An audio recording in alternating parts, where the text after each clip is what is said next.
My name is Eleonora Lozano, and I'm actually the Dean of the Law School of Universidad de los Andes in Colombia. The tax issue that was analyzed in my chapter was the theoretical and the conceptual approximation to tax incentives and their desirable and problematic characteristics in Latin America.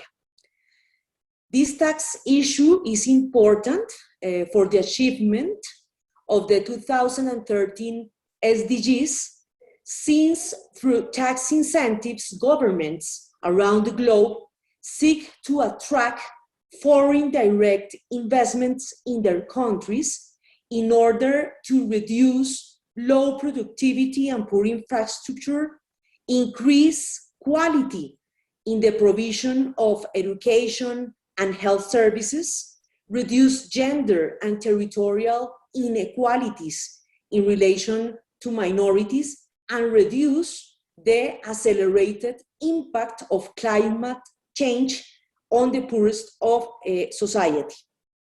Hence, my chapter makes an analysis from an international perspective of the OECD's BEPS project and the Sustainable Development Agenda, which are aimed to be achieved through a good design and implementation of tax incentives. Following this, the chapter presents the current panorama of these incentives in the different member states of the Pacific Alliance, and finally, provide several public policy recommendations for the improvement of this type of policies.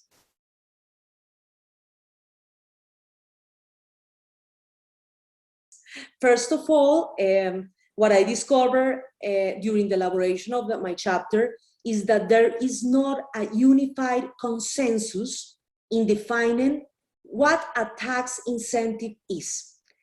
This generates that analysis that the one I did face a series of problems since the start, given that without a clear definition of this term, an effective research of the current situation of this matter is not easy to be carried out.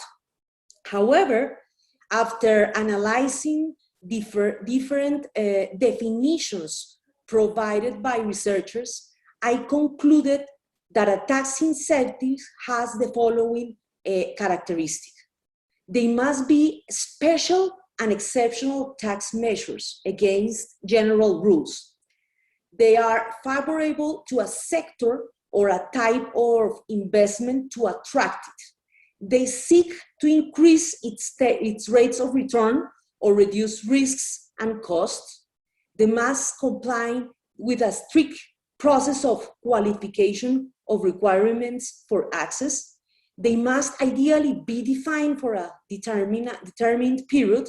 They include one or several taxes. They can interact also with other pro-investment strategies, and they generate a negative impact on public finances if they are not cost efficient.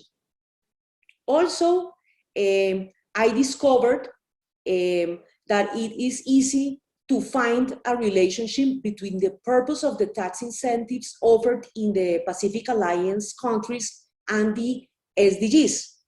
For the economic context of these countries, it is essential to have cost-effective public policies to eradicate extreme poverty and inequalities and achieve an economic scenario that promotes growth, decent work, gender equality, and innovation, among other purposes. And in this scenario, of course, the role of fiscal policy is essential. In conclusion, the ideal of an equitable and progressive tax system is that tax incentives, in spite of decreasing collection, significantly increase investment to satisfy these social goals.